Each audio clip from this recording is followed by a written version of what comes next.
Welcome to the 50th episode of the Why Music podcast. In honor of such a milestone, we're going to be going back through each of the episodes and interviews that we've done so far and pulling out some of my favorite moments. Some of them are answers to questions, some of them just kind of happened in conversation, and some are purely just for the fun of it. Here's a segment out of episode 2 with Alan Miller on his perspective and why he thinks that his songwriting and his artistry brings a new perspective to the table. I do like to think that the way I see the world is interesting and defined, and I've decided on, I know who I am, and I've had to figure that out really intentionally for the past several years. And so I think that shows up in my writing. I think it's oh, this is someone who's thought about everything. Mm-hmm. Just had so many sleepless nights or pondering, society and all that. So I mean, that sounds really pretentious, but I mean, it is. I feel like there's an element of I always start with how I'm feeling, but then I tend to zoom out at least at one part of the song to say an objective truth about the situation, or a how I see this in a bigger scale, not just this made me sad and I'm gonna sing about it for 3 minutes. I love that the season started out this way, because I do think that that's kind of the whole purpose of this podcast. Is it's what new things do you bring to the table? What new perspectives, ideas, what story are you telling that's not really been told otherwise? What is your unique attribute that makes your artistry worth caring about? Alan kind of gets right to that. In episode 2, we sat down with indie pop artist Lynx to discuss her favorite song of her own. And this is probably one of my favorite lyrics that we've talked about on the podcast. Is there a favorite lyric that you've written that you would be this is the favorite line. This is my best line. This is where I peak. I named my last EP off of that. Every time I find the meaning of life, it changes. Ooh. Yeah. I like that. Yep. That's my favorite lyric I think I've ever written. I've been trying to top it since, but currently that is where the peak is. That is the peak. Yeah. That line is just so good. Every time I think I know the meaning of life, it changes. It doesn't really get any better than that. In our next episode, we sat down with Chicago-based rapper and producer Dwan and talked about all different kinds of things, but specifically what was really unique about our conversation is his journey in creating Soulfest. What is Soulfest, for those that don't know? Yeah, Soulfest was an original music showcase that I started when I was a freshman at Columbia College Chicago. And that kind of really stemmed from the idea of, why isn't there any showcases that really reflect what the Chicago music scene is in terms of its diversity? Because normally you get shows that are just hip hop or just rock or et cetera, et cetera. I know I don't listen to music like that. I know a lot of people don't listen to music like that. And I know so many artists because, we all run in the same circles. We all go to the same classes. How about we all just perform together? And then it sort of became this thing where I started doing it when I was in college, and a couple of years when I was out of college, and then the pandemic happened, and I was just kind of okay, this was cool for its time. I'm not saying I won't do it again, but I think at the time it really put people on to new music. I had zero clue what Soulfest was before the interview, to be completely honest, and it was really cool to learn about right then and there. I love opportunities to talk about something that's completely off book. I love my questions, but if I can change it up a little bit, it's always nice to add something new. Our next interview was with singer-songwriter Sammy Plotkin, who kind of walked us through what he thinks is one of his best tracks, even though it might not be reflected in the Spotify stats. I think it would either be SMH or Time Bomb. That's what I would like it to be. But I have realized over the years that my favorite song of mine does not necessarily mean it's everyone else's favorite. So I want to be conscious of that moving forward. I think like SMH was almost so vulnerable that I resisted being super proud of it or cheering about it. But it was kind of what resonated with a lot of people on social media, what kind of got me new followers and new listeners on Spotify or Apple or whatever. So that was a really organic feeling of capturing people's attention, and I have to give that give it credit. I will say that SMH is not one of those songs that you automatically assume is like this intimate, vulnerable sort of song. But then, it's one of those where you have to listen back to it a few times and then you're like, oh, wait, there's something more going on here. Like it sounds all upbeat and fun. And then it's like, wait, there's actually this kind of whole other situation going on. And so it's like, oh, now I have to think about it a little bit. Our next conversation was with indie rocker Mars, and I will say, I think it still stands that this was one of the most strange moments I've had within one of the interviews. Are they related to the song much, or is it just you're having fun with it? Some of them, I'm literally just having fun with them, and they have no relation. Like, for example, Killer Squirrels doesn't have anything to do with the story. Like, ants don't skip leg day and naked cows running around. Those two do have relationship. With the lyrics and the story. So ants don't skip leg day. It's all about like the grind and all about you trying to make it. Mm-hmm. So it's all about working hard, basically. And I was like, okay, so I do this animals thing. What animal works hard? What animal is known for working hard, for being a hard worker? It's the ants. And it's like, I was like, ants what? Ants. And I was like, ants don't skip leg day. And it's like... There's probably no topping it. After that, we had folk/R&B artist Avi Jacob. There were a lot of interesting insights that I got from our conversation, but this one particularly resonated with me a lot. And when I listened back to it, I was like, wow, this was really deep. There's a difference between a sadness and a hopeless, like sad, hopeless, and a beautiful sadness, like a sadness in which you're so like, it absolutely breaks your heart, but at the same time, it's kind of beautiful and you have some hope or something, like when my father died, I was very inspired to write because his death made me realize how wonderful he was. Like it was very inspiring to be able to reflect on with gratitude on somebody who was so loving and supportive. So you could be really heartbroken that they're gone, but then it's kind of like, well, how beautiful that they were so wonderful that you hurt this much.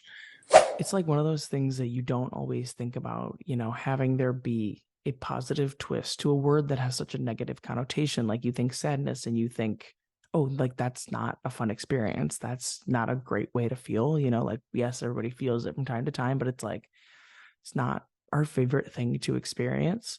But to have there be such a silver lining that he was able to pull from that, it was a very wholesome moment. Following that, we sat down with Hannah, who is now rebranded as Hannah Johnson. Something really interesting that I got from this conversation is Hannah's approach in kind of taking genre to heart in the way of really thinking about, okay, if I want to write this kind of song, what am I going to write it about? And really sort of associating different vibes with different genres in terms of the songwriting.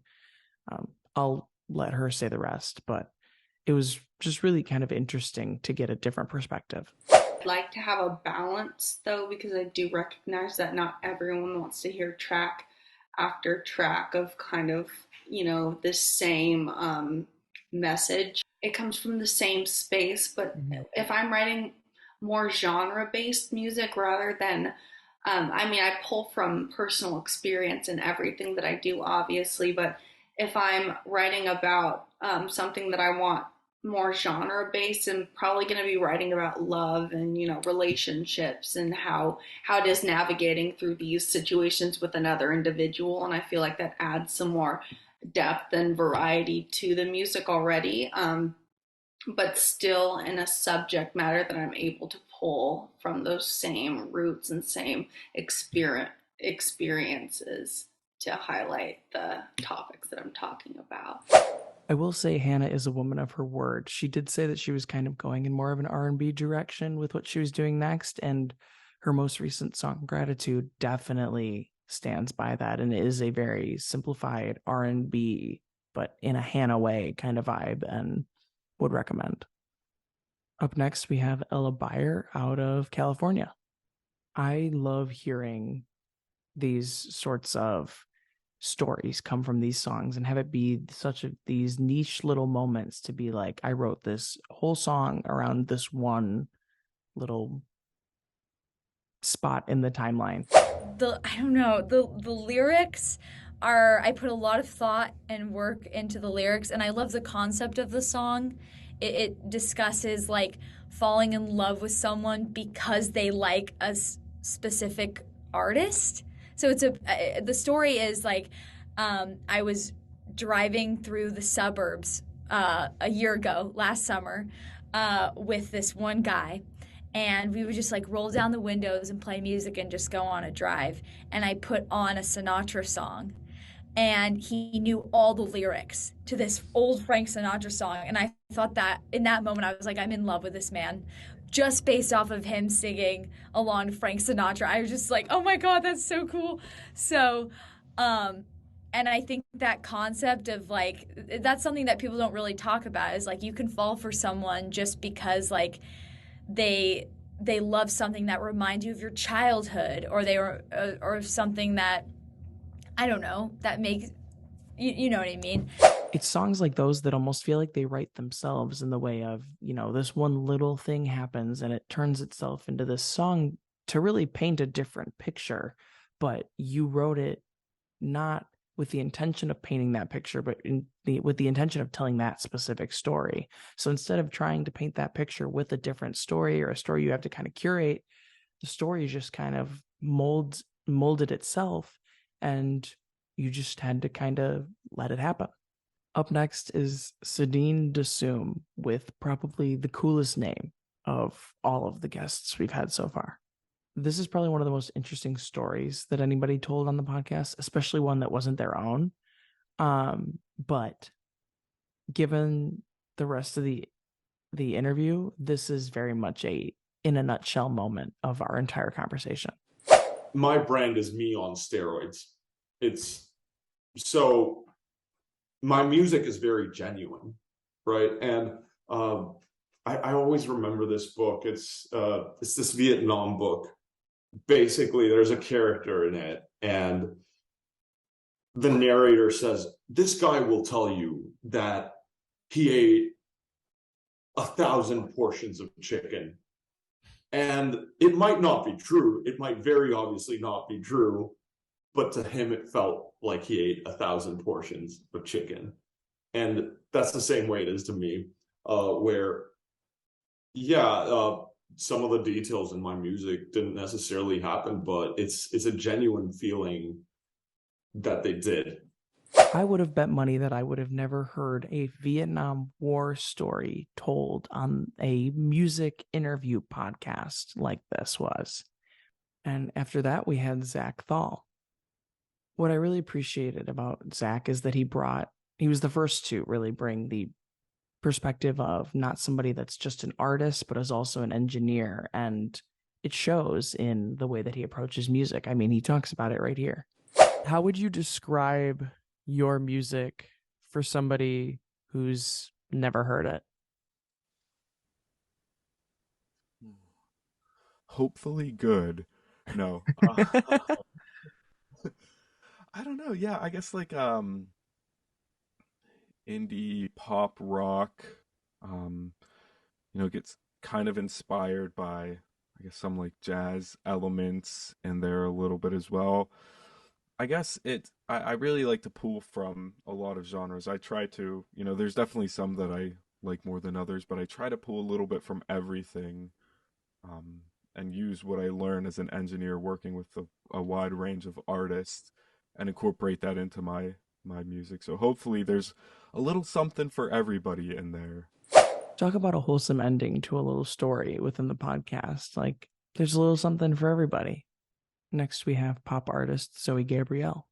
My biggest takeaway from my conversation with Zoe was her answer to the question, how do you balance life things with music things? And, I think this is something that a lot of artists could relate to, because it was, I'm still in school trying to just kind of, prioritize it as much as I can while still having these other obligations. And I will let her kind of say the rest, because it's probably articulated a lot better that way. Oh, it's so hard. It is so hard, especially because I'm 20 and like I'm in school and I have like other stuff going on, so it really is hard, especially like just at this time of year and everything. So, I would say honestly, I don't know. I feel like I know what I want to prioritize, and I know that I prioritize music over like a lot of other things in my life. So, yeah, and kind of just like, I don't know, little things like involving it into your schedule. Like, oh, if you're just sitting there, like just an example, like waiting for class to start, like just jotting down lyrics, or like doing something, posting on social media, whatever. It's just like little stuff like that is what really I feel like matters. So I kind of just try and find little pockets of my day to do as much as I can. What I really liked about the answer is it wasn't prioritizing it in terms of I'm paving out this section of my schedule and all of these other things. It was, here's what I'm working with. Where can I find these gaps? What do I need to do within those gaps to kind of maximize my time and really prioritize music in the way that I want to? Up next, we have punk rocker and producer Nick Rossi.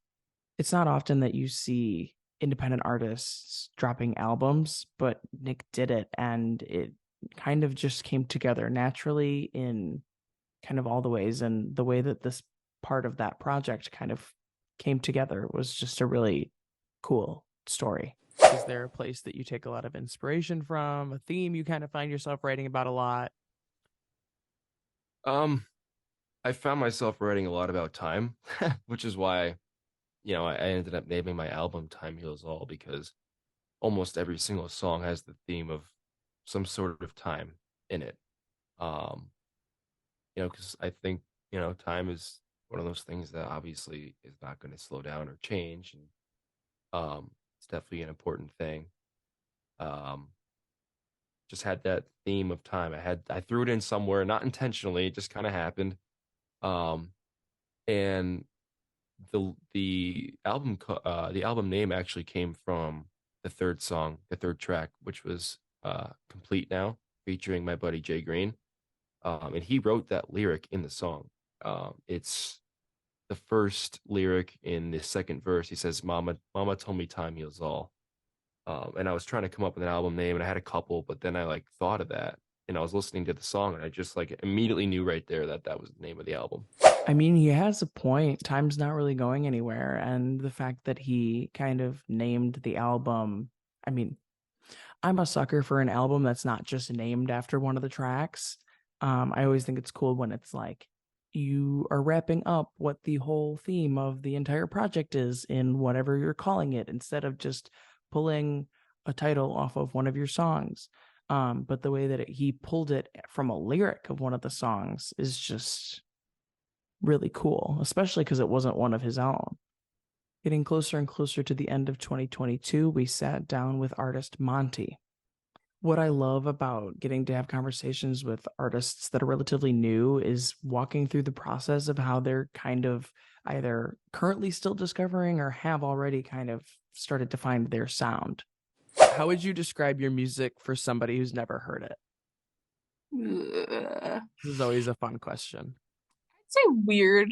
Like, probably not like like I think that I am slowly trying to find like my own style of production, because in my earlier music, I was not a producer by any means. I had so many people helping me, and like those songs are so well done because they were done in professional recording studios with professional musicians and like professional engineers. And like I have like a little bit of a setup at home now, and so I've really been like experimenting. And Sucker was kind of like one of those things where it's like, can I like prove to myself that I can record something at home and like the way that it sounds? And Sucker is like not perfect by any means. Like sonically, it's like kind of gross, but like from like a song standpoint, like I'm really proud of it, and I'm really proud of like the writing that I did and the production that I did. I also will say that I think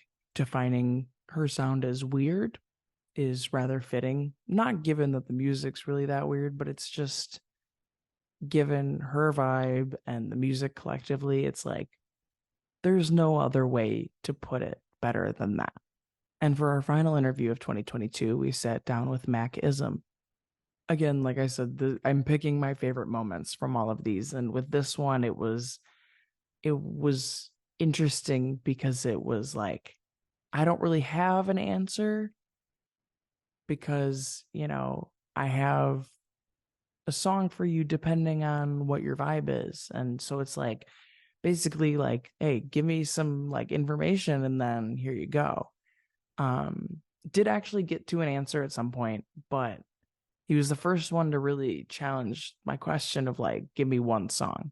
Song that I would just say, because like all my songs are different, you know, like they have different vibes. They're like some same aesthetics, you know, but at the same time, it's like I would have to get to know you first, and just like me, not actually like, you know, spend years getting to know you, but like me after having a quick conversation with you, hearing some of the things, like checking some of your, you know, your facial cues or whatever, your body language. I'm like, okay, this is the type of person that might enjoy this type of track. So I'm more like what type of vibe are you are? Okay, I got a song just for that. I will say I'm still waiting on my own personal recommendation on what the vibe my song is from his, like what a song from his repertoire is best fit for me. So Macism, if you're listening to this, hit me up. Then to kick off 2023, which feels so long ago now, was our conversation with Jade Melody. What stuck out to me most, being that this was such an early conversation, was that she's like, I basically don't really tend to write about my own life. I think I write a lot about relationships that I observe in like other people around me, as like kind of less than whatever is going on in my life. So like, Somebody to Love is about, okay, the sun's coming through, but Somebody to Love is about the relationship between like my best friend and her boyfriend, because they have like this really nice like relationship with each other. It's really nice to see, and that was super like heartwarming. So I wrote about that. And but then I also have songs like Who Are You to Say, which is pretty much the opposite. It's kind of like a FU song. But it wasn't because I went through like the worst relationship in history. It was kind of just also observing like what other people were going through in life, that just kind of made me want to write about it. I will say I did start to see this as a kind of answer more frequently as time went on with a few individuals specifically. But it's really interesting because I couldn't imagine not just writing your own experience. I mean, what do you know better than your own life? Next, we moved into our conversation with Jay Allen. What Jay says within our interview is something that I've heard so many times, and it's definitely true for creatives, but it's even true for people outside of being creatives. And I'll just play the clip. I don't think that I have found my voice, but I don't think that you ever fully do. And I think I had this conversation the other day. Like, I don't know. I just waited to start my YouTube channel until I had like a nice camera and a nice laptop when I didn't need to, and like I waited to release music until like I had like an expensive producer, and like I don't know. Sometimes I regret that because I'm like, what if my sound before then was cool? One of the best pieces of advice I've pulled from an episode yet is just start now, worry about the rest later. Following that is another one of our goofier conversations with artist Maria, aka Tambor. There was a lot of interesting conversation that was had, but I had to kind of pull this moment because, again, if this was a in a nutshell moment for our entire interview, this is it. This is the one for sure, and it kind of puts a new perspective on her music as a whole. Put it in a dark room, listen to it with the everything off and like really big headphones, and if you shed a tear, then we're going in the right way production wise. So to sum it up, if it's annoyingly sad, then we're on the right track. Absolutely. Yes, because that's what I would want to hear. I just want to hear. But why like what do you mean by annoyingly sad? Like, it's ironically and annoyingly sad. Again, with what makes it ironic though? I don't like. I think this is definitely something that's like rooted on myself because I have a really growing up. I had a really hard time expressing my feelings. So if I'm telling you that this is ironic, it probably is ironic to a point, but it's also because I don't want to accept that I'm like throwing out my feelings at people. So it's like you're throwing it's like when people throw like LOL on the end of something to make it more casual. That's essentially what you're doing. Yes, I am LOLing my way through the music industry. LOLing your way through the okay. Given the turn that this conversation took, this is definitely one of the moments that will be ingrained in my mind for a very long time. Up next, we have indie rocker / rock band Ships Have Sailed. I will say there is a runner-up moment from this interview, and if you go listen to this segment where Will kind of walks through why the band is called Ships Have Sailed and the journey that kind of took, that was a really cool kind of experience. I love to hear why things are named certain ways, but I also really appreciate this moment. Up with a new name that is like a category that Ships Have Sailed purely sits in by itself. What would you call it? Well, this is easy because you're supposed to have an elevator pitch ready when people ask you for like a nutshell of what you do. What I say in those situations is that we make pop-domistic indie rock. Ooh. Yeah.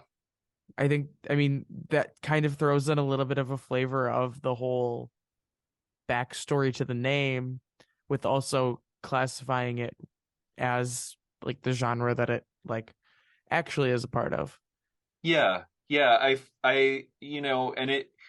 I will be honest, I agonized over that little tag. But I feel like it's fun to make new words. So poptimism, there you go, new word. And I feel like as we've progressed, I have definitely like leaned back a little bit more into my rock roots. So I do like having that kind of named in there as part of the blend. I think the genre question is one of my favorite questions to ask, and I love getting answers like this that are truly just made up and total spins on existing genres. I get, the basic genre answers a lot, but I like it when it's a nice twist like this. Up next, we have indie artist Kate Brunatz. The cool thing about Kate is that she almost seems like she takes it in more of a direction of purely being art than just music in itself, and really is creating for the sake of creating. And I love that. I have two answers, which I know is wrong, but I'm going to give them anyway. So if they're more pop facing, I would say Projections. And if they're more alternative facing, I would say All the Voices in My Head. I guess the thing that's most important to me about my music is I want to create intersection between like pop music, because I love pop music, and also some of the more electronic leaning experimental stuff. And so yeah, I feel like those are both good embodiments of that, but on slightly different sides of that spectrum. This was, I think, also the first time that I accepted 2 answers for that question. Up next, we have our Carolina native, Macy Crawford. I think Macy was the first one to stump me completely on what she was talking about. And given that it was from high school English, I think that checks out.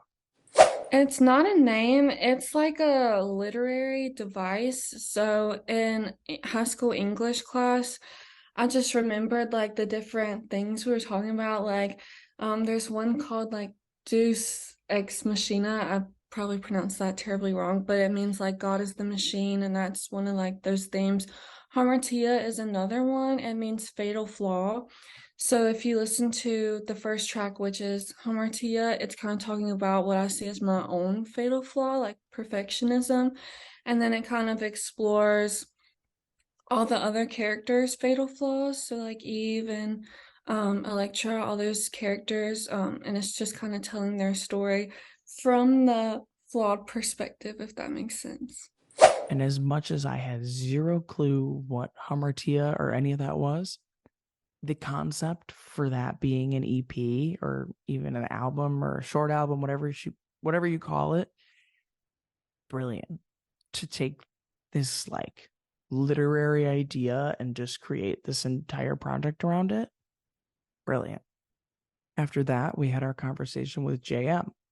Going back through this interview, I did not remember this moment at all, but listening back through it, it kind of brought me a whole new perspective on my own approach as a songwriter. Are there any outside passions, like non-music related things, like in your life that you think impact who you are as an artist?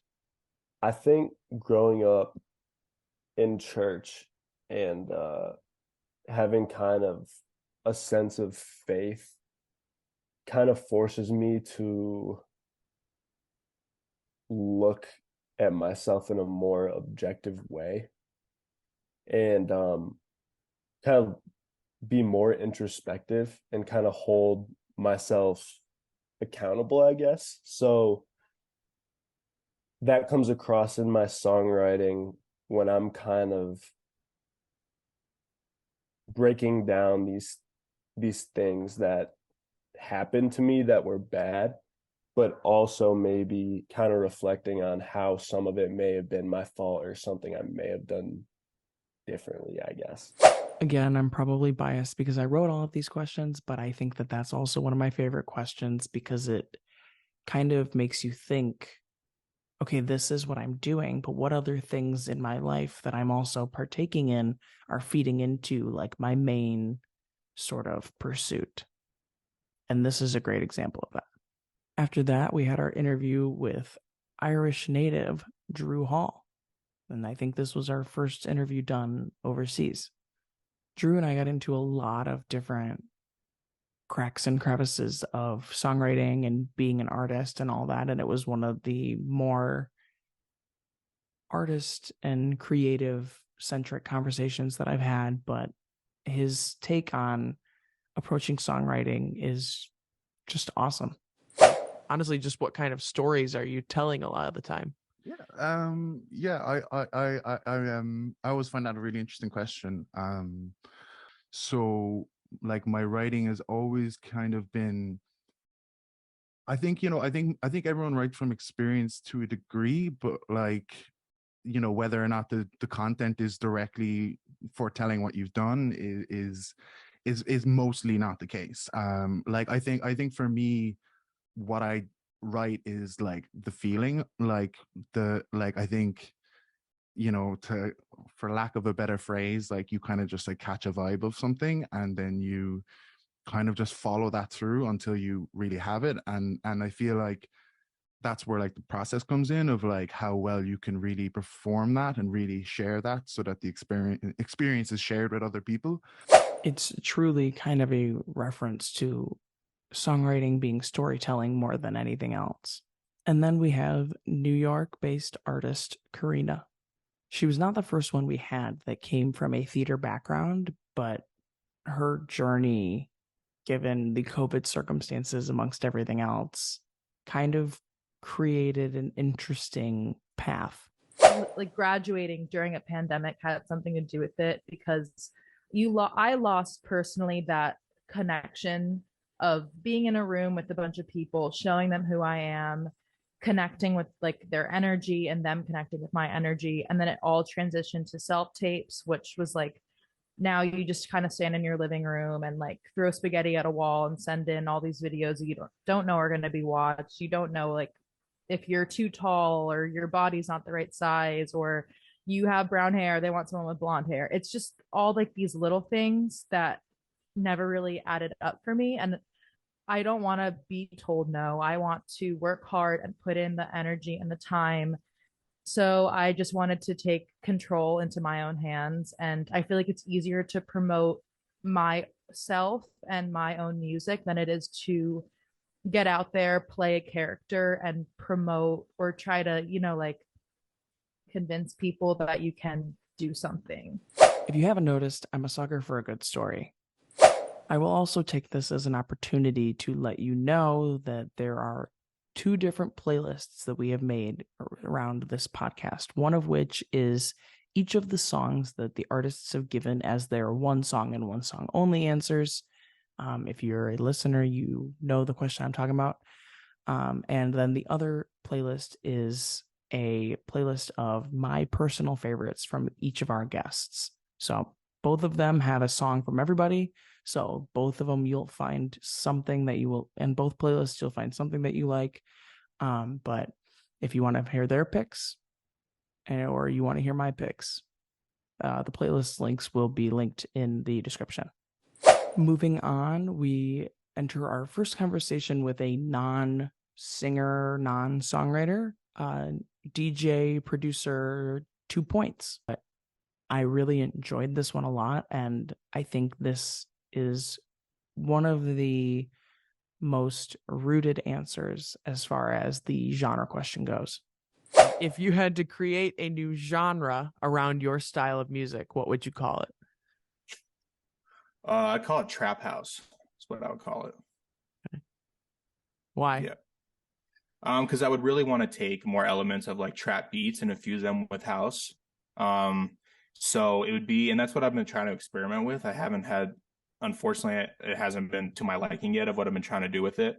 But I think taking certain bases from trap music, like the heavy 808s and stuff, and using that in house music in a way that like hasn't been done would be cool. House music, always the beats are always like the open hi-hat, you hear you hear that pretty much all day, every day for house music. There was something like slightly different than that was still in that BPM, that maybe like trap hi-hats or something with house music over. I don't know how it'd work, but that's what I would try to do, trap house. And I tried to like coin that term for a while, but I just realized that there's still a lot of work to do in that regard. So can't coin it yet, but that's what I would call it, trap house. I think in music in general, we see a lot of blending of genres, but to see it be deliberate from 2, yes, they're in the same general space, you would think, but 2 very different vibes paired together, and trying to really pave the way for that is really cool. Up next is California native Ellie James. I am a huge sucker for projects, whether it's an EP, an album, a compilation, whatever it is. I am a sucker for projects. I'm not a singles fan. I am a projects gal. And hearing that one song kind of led to the creation of a project with Ellie's story, I love it. If you had one song to kind of sell someone on being the next Ellie James fan, what song are we showing them? I think Better. Why? It's the first song that I wrote off of this EP. I wrote Better with no plan of making another EP right away. I wrote it like right after I graduated, and a lot of it was like I was feeling a ton of anxiety about like not being a student anymore. You know, we spend most of our young adult lives and young teenage lives being students. And so the like terror that comes with, well, if that was a huge part of my identity and I like don't really know where to go after this, or if I'm going to be okay, or if I'm going to be able to do all the things I want to do. So I wrote this song about dealing with that kind of anxiety and the frustration that I think goes along with anxiety, like being really frustrated with yourself. So I think I would show them that because it came from a really, really real place. Projects that manifest themselves in these natural ways always are the best kinds of projects. Up next was our conversation with singer-songwriter and Nashville artist Chloe Collins. The crazy thing about Chloe is that she's been doing this for so long and has, you know, she has probably one of the larger discographies of all the people that we've had on the podcast. And it's really interesting to watch how her music has transformed. And ultimately, I think this is why. What is it that you think sets you apart from other independent artists? I think something that I am doing that I hope I don't lose, because I feel like sometimes I'm losing it, is that I am just writing and not following writing trends. Like, I think in Nashville, there's a certain way of writing sometimes. And I just am like, la la la, I'm just gonna write whatever I want to in my bedroom. And then I just do it. And then I release things, and people are like, wow, I've never heard that before. And I'm like, on purpose. And I just like, hopefully, I just keep that. Because sometimes I write and I'm like, this sounds like I'm trying to be someone else, you know? And I know when I'm being inauthentic. So I hope that I can like hold on to the part of me that was like freshly moved to Nashville at 17 and like didn't know anything about how it works here and like, you know, whatever, and can just write in my bedroom about feelings and just write like me, and just I want it to sound like me and be so genuine to who I am. I never really thought about being a part of a big music city being something that can ultimately alter or hinder your own personal brand and personal writing approach, but Chloe staying grounded, I love that.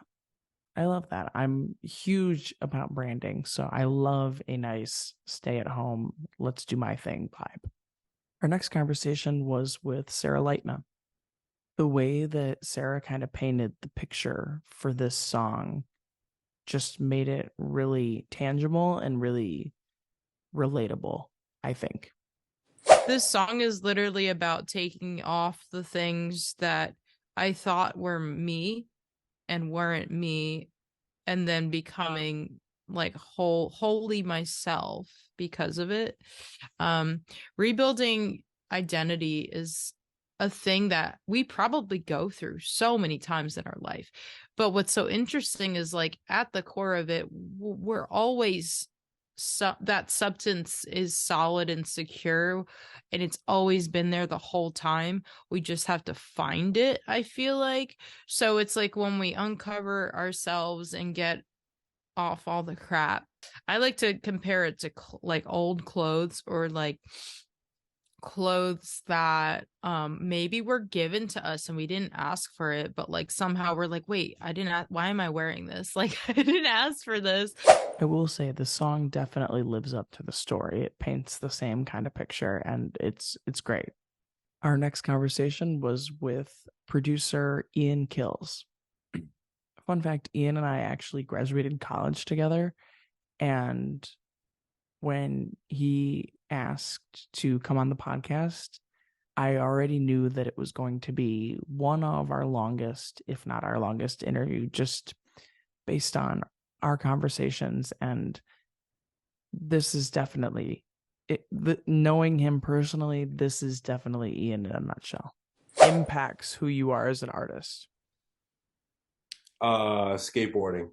With that, it's like everyone can do the same trick. Like there's no differences in what a kickflip is, or like differences in like what like a tray flip is, but everyone does it differently to where it might be the same trick, but it looks different. It visually it looks different. And so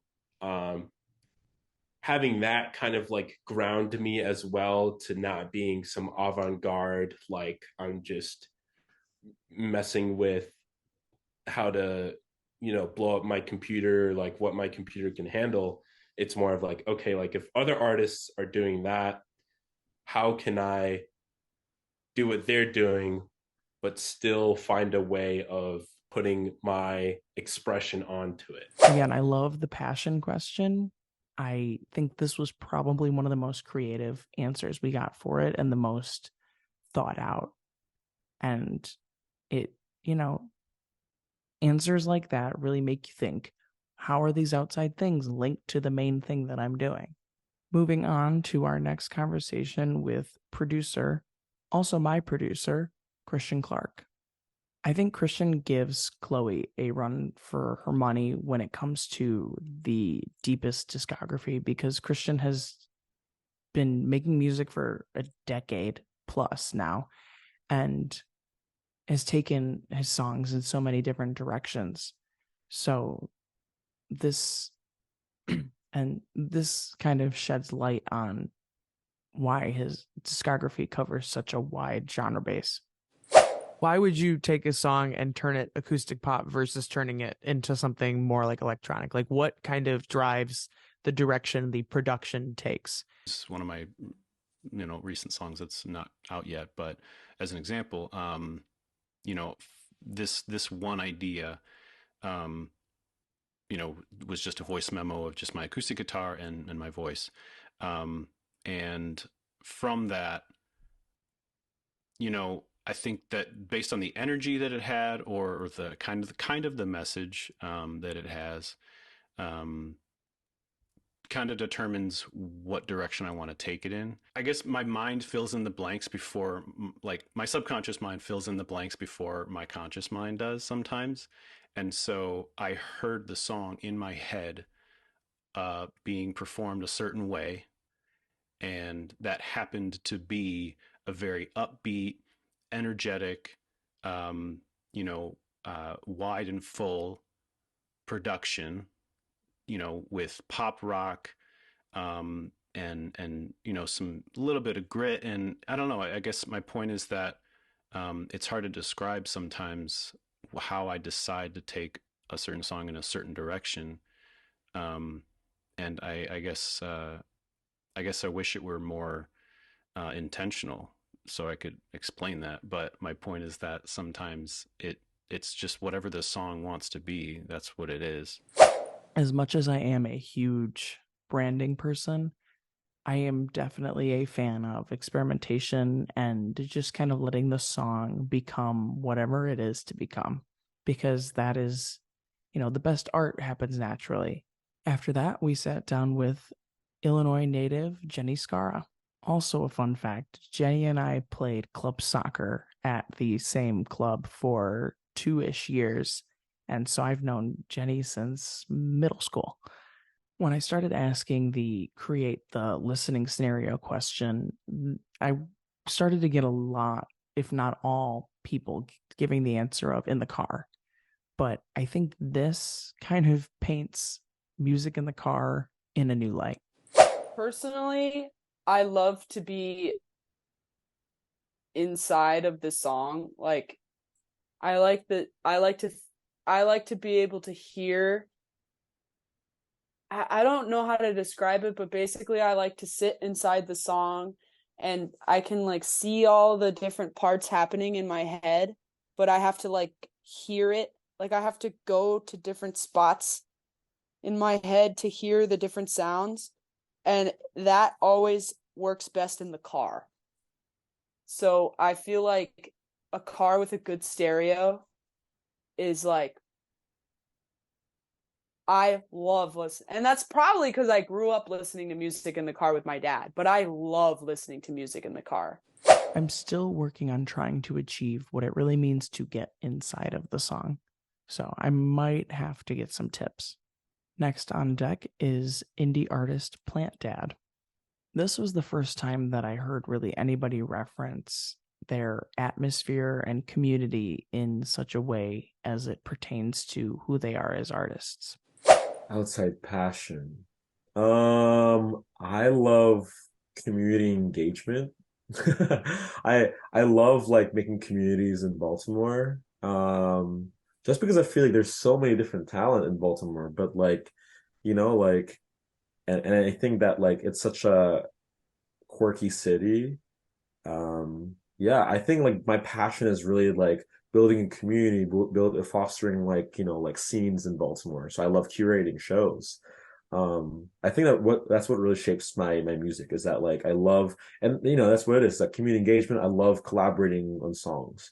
I mean I've written songs by myself. I think I've written like quarter of my songs or half my songs by myself, but I always love finishing it with someone because what's the beauty of like what's the fun of like just writing your own? Well, obviously the people can like say, yeah, I love it.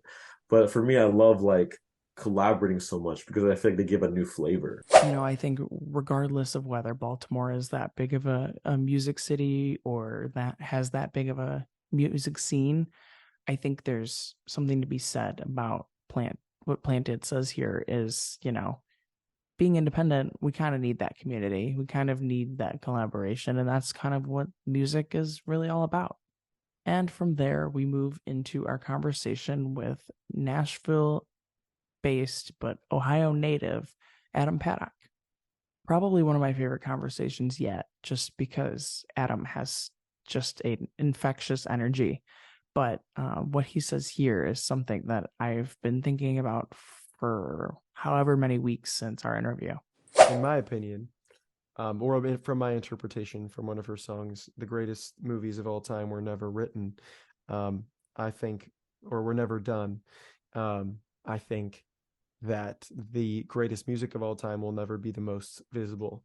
And I hope that I become more visible as an artist at some point, but I think that that's a very interesting thing to run with because we are all trying to be different but fit in, and my interpretation of that phrase is like the greatest art, the greatest music only be recognized by few, so I think being genreless has never been more prevalent, but everything in music business says don't do that, I think he hit the nail on the head with that one. After that, we sat down with Crystal B, another one of those not so music pieces of conversation. Here's the clip. I'm a human golden retriever. So. Are you now? Yeah. Are you now? I don't know, or maybe like a Cocker Spaniel. I feel like those are two very different dogs. They are very different dogs, but you just took a very strong turn. I know, yeah. I feel like in some ways I'm a golden retriever, but then when I'm by myself, I'm more of a Cocker Spaniel. Does that make sense? By day, I'm a golden.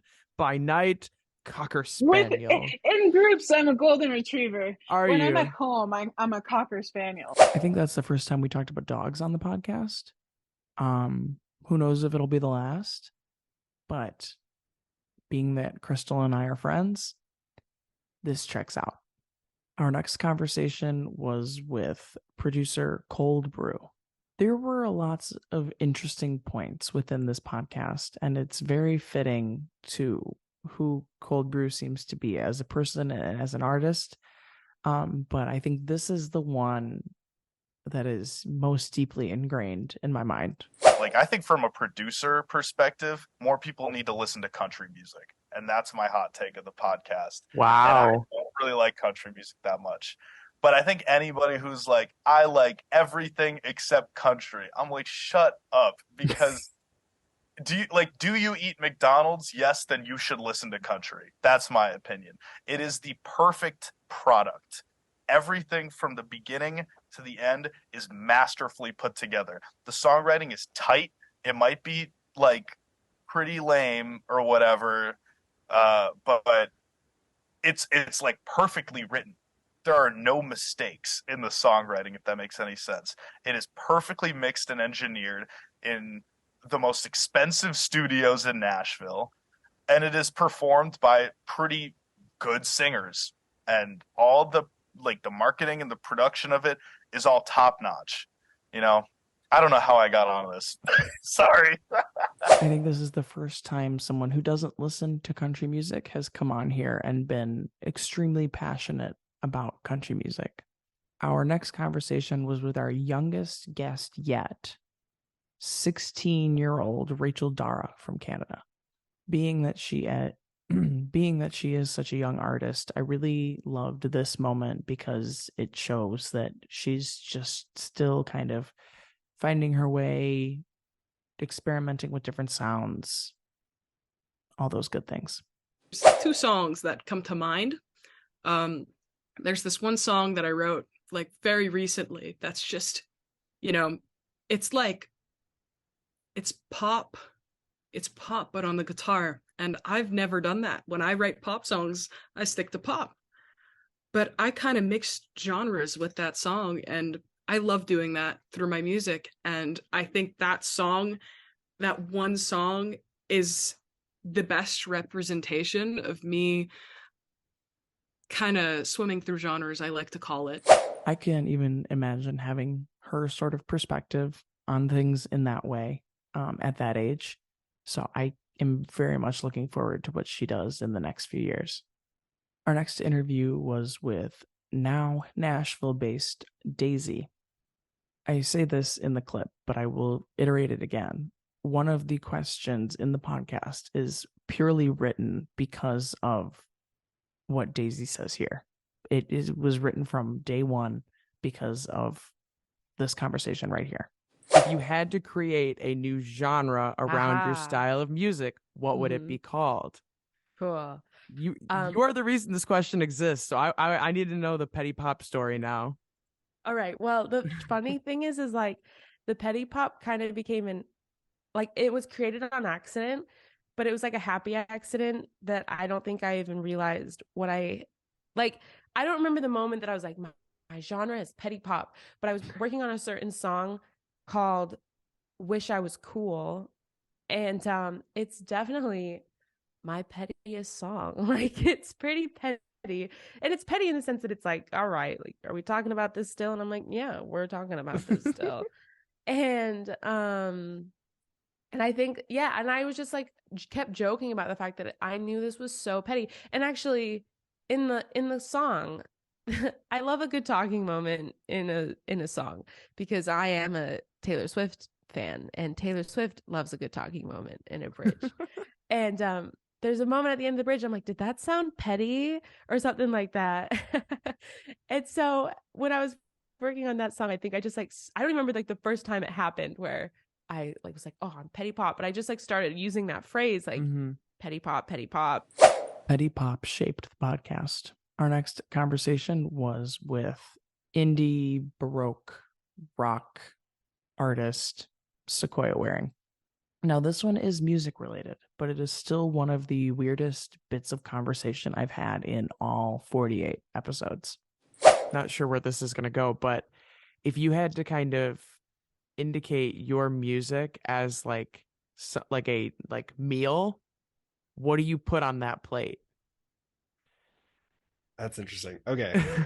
As much as you can, it's not. It would probably be a pizza with a lot of different things, like maybe I'd say, because there's a lot of like Appalachian Southern influence. So maybe chopped fried chicken. Ooh, this is a fun question. Louisiana hot sauce, part skim mozzarella. Get some veggies on there. Maybe some fresh olives, pickled jalapenos, and after it comes out the oven, maybe some marinated red onion. In case that needed context, his answer to his outside passion was cooking. So I had to ask what his music would be as a meal. Creeping up towards recent months is our conversation with Sarah Catherine. Now, there's one thing that Sarah and I have in common. It's that we love writing sad music, but I really liked Sarah's answer to this question. So before I even started writing songs, I've always been big on writing like stories. So ever since I was young, like it's something I've been doing longer, like way longer than I've been songwriting, like writing short stories. And I think that it's something I love, and I think had a big impact on my songwriting when I got to music, because I always try to like tell a story through the lyrics, using like imagery, trying to like set the scene so like people kind of feel like they're there. That was always kind of what my goal was when I was writing stories too. So I think that it's definitely had a big impact on my music, but it's also just something I really enjoy to do, to get creative and I don't know, just piece out things that aren't real, but it can be fun to dive into stories or fantasies. I love when artists get on here and say that they are also passionate about doing a different form of creative work, especially when it's something like this that can directly feed into who they are as artists. Up next is rapper Remy Lazarus. This is an answer we get a lot, but the way that Remy delivered this answer and the way that he approaches his own music is a unique take on a typical response. What often inspires a lot of your writing? That is a good question. It's like a feel.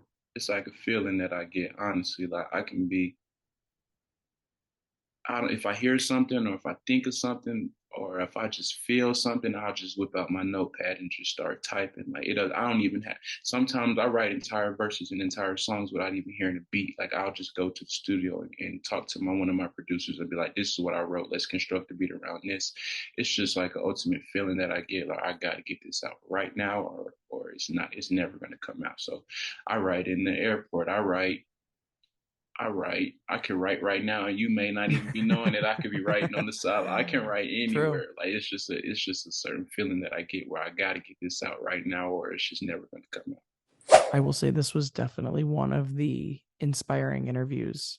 I left just wanting to create and do all kinds of things purely based off of just how he was responding to a lot of these questions. Definitely one worth checking out. Our next conversation was with Missouri-based artist Madison Gregory. Very much on theme, her story of how she started writing music and started, really following the artist dream was just a really cool experience. I love when it's just one moment that kind of changes the route and changes the path that you ultimately want to go. And this is a perfect example of that. I got the chance, my choir director, for my senior year, there was supposed to be a senior showcase. And so I asked my mom that I would perform a song for that senior showcase. Well, long story short, the senior showcase didn't have enough people to sign up, so it got canceled. So my choir director, he pulled me aside. He's like, hey, I know you've worked really hard. He's like, we have a school assembly coming up. Would you want to sing this song in front of the whole school? And I was like, me being shy, like no one knows who I am. I'm just like, well, how am I supposed to do this and stuff? But my mom, she's like, Maddie, you're a senior, do it. It's fine. You're going to be gone after this. And that moment when I sang in front of everyone, it was the most, I'll never forget that because it was the first time I actually was singing something that I wrote from a very personal place, and I was playing it for publicly. And everyone, it was crazy because everyone would cheer, and I had people coming up to me being like, oh my gosh, that was so great, I loved that, what was your everyone, that was probably the turning point to where I was like, okay, this is what I want to do. Just a very wholesome origin story. Up next, we have LA-based Anthony Quaid. being an independent artist, I selfishly enjoy the moments when artists are talking about being artists and talking about what the community of being an independent artist is. And this is kind of a great, wholesome little conversation point just like that. I think every independent artist has their own journey and their own path. And one thing that I think about a lot is just how each one of us, even though we're all making music and kind of all reaching for similar goals, we're all doing such different things within music, and we all have different purposes and different reasons. Why that's probably why, you know, this podcast is such a fantastic project. Is you know, every independent artist has a different kind of goal and different vision in music. Yeah, I would just say for me, I have turned my artist project into a work of musical activism. I really enjoy when artist projects are rooted in something so personal and something that's, you know, a passion, where really it's less of, oh, the music is why I'm doing this, but it's, you know, I'm doing music because of this thing. And this Anthony is a walking example of that. And it's just a really great thing to see. Our next interview was with Christina Alford. I don't know how we made it that far without having a conversation with a country artist or a country inspired artist.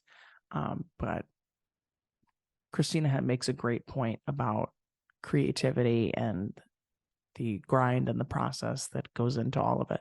My thing has always been like to just keep creating and let that be or how it happened naturally, because sometimes I will do a painting that looks awful and it will never see the light of day, but I'm at least doing it, you know. And the same thing goes for like a song. I mean, I could write the worst song, but I need to get it out that day. And then those same things, I'm going to keep it in my head, and it's going to help me write this next song that I might actually put out. And I always try to just keep like a state of like creation, like just at least making it a point, even if it's not something that's going to be recorded or that's going to see the light of day in a gallery show, to just create it. And if it's awesome and people love it, that's fabulous. It's what we want. But if not, it's okay. Being that she's also a visual artist, I think she gets it even more than most. And I think it definitely shows. Winding down into some of our most recent conversations is our chat with Stia. Another one of those origin stories that just kind of blows your mind.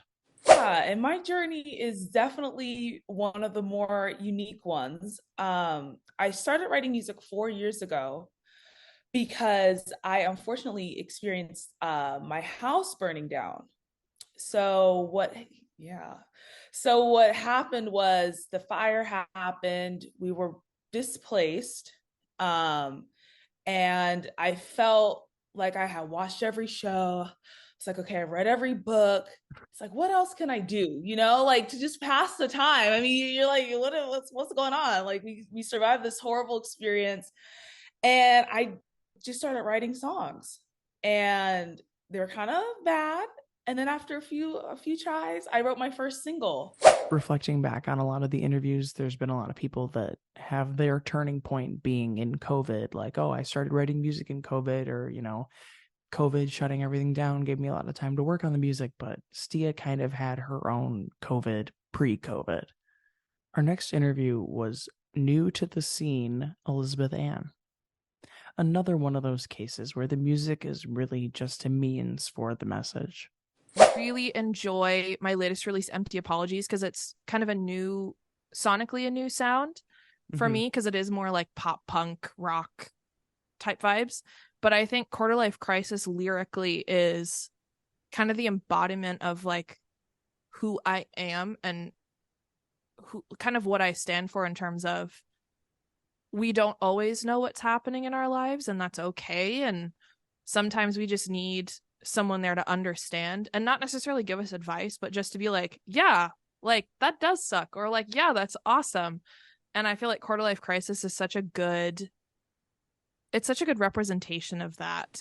I think a lot of times artists have a hard time really determining what the kind of one thing they want to reflect as artists, because, you know, writing songs, you don't write about the same exact thing every single time. But, you know, having this overarching theme in terms of, you know, this is the energy I want to be putting out with everything that I do as an artist. Elizabeth is a great example of that, and a great case of, you know, this is why I do this. Our next conversation was with rapper, poet, and podcast host, the real Mike Wilson. I get that. I think it's really interesting when I have conversations with people about hip hop, because the journey through hip hop can seem very kind of linear and then just went off map. But we have to remember that the first form of hip hop was shit talking, right? Boisterous, bigger than life, shit talking. The next form of hip hop was slightly conscious, right? We have Public Enemy and, you know, even NWA, but going into gangster rap, right? So then that was a huge part of hip hop. And then we had the South come up with like kind of party music and all this other stuff, and they got a bad rap. And around that time, we had the Backpackers, the Kanyes and stuff who want to talk about regular life stuff. And then we kind of see these different transitions until like things like mumble rap came in, and things like what we're seeing now. And I think hip hop and as a culture deserves a bit of a pass because it just went through like a natural cycle. Granted, I'm a casual consumer of hip hop and I did not know any of those eras, but it's really interesting to see it come full circle in the way that Mike talks about it. Our next artist is singer-songwriter Chase Campbell. Faith-based or not, I think Chase makes a great point in this clip about our purpose and what it ultimately means to be a creative and follow your passion. I got to do this for the right reasons. And so for me, the right reasons, I believe, have to do with like my faith. I'm not trying to make this a faith thing, but I really feel like I feel like everybody was made, right? I feel like everyone was made by a divine creator. And I feel like you, just as much as I, have a gift to give. And for me, I think that mine is the ability to write and communicate through music. And I just want to share that. Not because it's a special gift that if you hear it, you know, you'll be blessed or whatever. Nothing crazy like that. But just like, I feel like I was designed for this thing. And so if I am not doing it, I feel like I'm sort of going against my whole existence. Even though it's specific to his experience, I think it's kind of a universal thing that, you know, we have a set passion to follow and a dream to pursue. Second to last is rapper 416DD. Due to unfortunate circumstances, my first interview with 416DD was not usable. There was a lot of internet issues and everything, but so we put together a second interview that came together in about half the time that the first one did because it was so recent to when we had done the first conversation. But I'm really glad that he brought up this point again about where his name came from. What made you choose your artist name? Well, in the beginning, I kind of just fell into it. I wasn't really like trying to get a, because I was younger then. Everybody would tell me like, you got to have a name. So I came up with some names, stuff like that. But my name to this day, 416DD, 416 is the angel numbers. That means that you'll become whatever you believe. And Didi is just my family name. I mean, to be honest, everybody knew me back at home as Didi, but the 416, those are my angel numbers. That's also, I had a lot of childhood memories in the home that I grew up in Maruru, and the address was 416 to that home. I'm always a sucker to learn where an artist's name came from or a band's name came from, and to have it be this double meaning personal tie is just, it's like it was meant to be. And finally, in last week's episode, we sat down with Not Satire, aka Luke Brannon. What made you decide to start that instead of continuing to just release things under your own name? I think experimentation more than anything.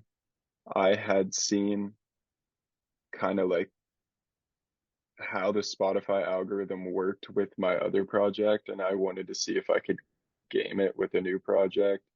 And also just I feel like more creative freedom with my name not being attached. And I don't know why that is, but it seems like you can kind of do more things and maybe like, I mean, a lot of it is like being able to play some stuff off as a joke. It's like, no, it is satire. Like some of it is satire. But you know, maybe not. I don't know. I will bring up the branding once again and say that as a person who's all about the brand, I absolutely love this answer. I don't know how he manages to juggle 2 different projects, but I love that each of them serve their own individual purpose and have their own place in what they are all about. That wraps it up for all of the recap of all of the 48 interviews that I've done so far in the last year plus. It's truly crazy to think that it's been a year and that I've done that many interviews and that we've only, missed a couple weeks in the grand scheme of things. And I cannot wait for the next 48, the next however many after that come in the next 50 episodes and continue thereon. The first year of the podcast was great. I cannot wait to see where it goes from here. I know it's only going to continue to grow and that more and more artists are going to be able to come on here and tell their stories, share their music, and ultimately why they make music.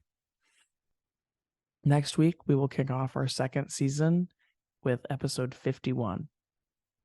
Thanks for listening.